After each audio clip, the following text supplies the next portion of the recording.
Hi, my name is Colleen Derrick, and I wanted to share with you today the moment that I stopped craving more for me and started living for more than me. It started on a journey when I was a teenager, and then when I got married, it started to really become more important because I had a husband and we were building a life together, and we would get up in the morning, we'd go to work, we'd come home, we'd have dinner, maybe hang out with friends, and then we just did it again. And it was this cycle. And the longer we did it, the more it squeezed out on the edges. And he was getting up earlier to get to work earlier. I was tired, so I was getting up later and really crunching my prep time to get to work. And then on the way home from work, I'd stop at the gym. He'd work some overtime. Then we'd meet.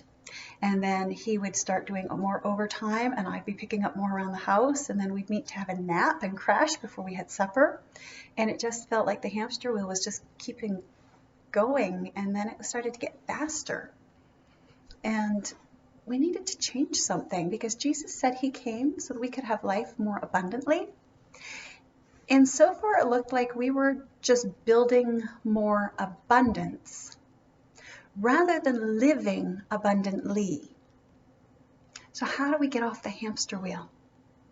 We'd seen this little boy next door who I'd fallen in love with, he and his mom, and they were on a hamster wheel themselves. And I'd run a day home and seen those families, and they were all on the same hamster wheel of work and eat and do the necessity and do it all over again. And for what? What were we doing this for?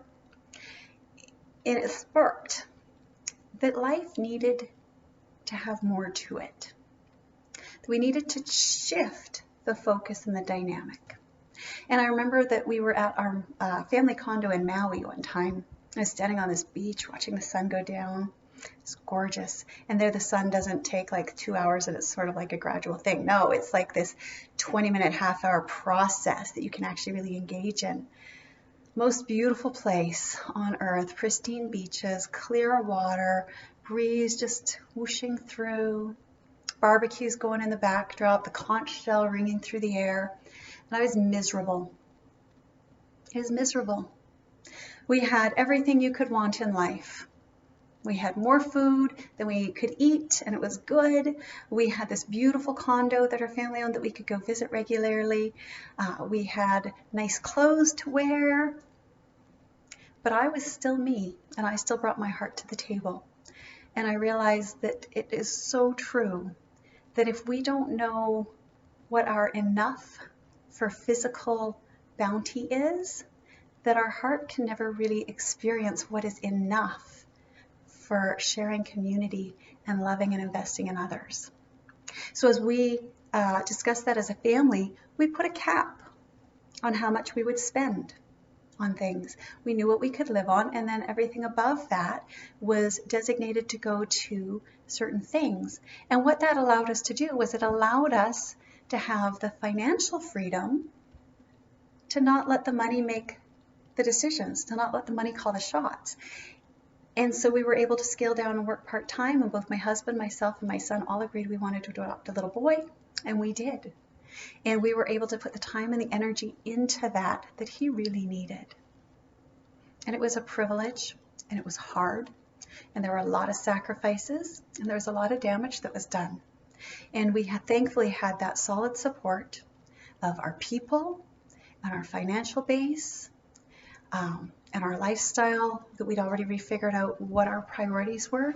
And so we were able to just pour unconditional love into him. And that allowed us to be a part of the breaking off cycles of dysfunction and addiction, and give him a platform to build a future on. And that's been an amazing experience. And so I challenge you, can you break off that craving of getting more for you and start living for more than me? What about the others? Find somebody in your vicinity that you can invest in today and really take your life thriving and living abundantly to another level.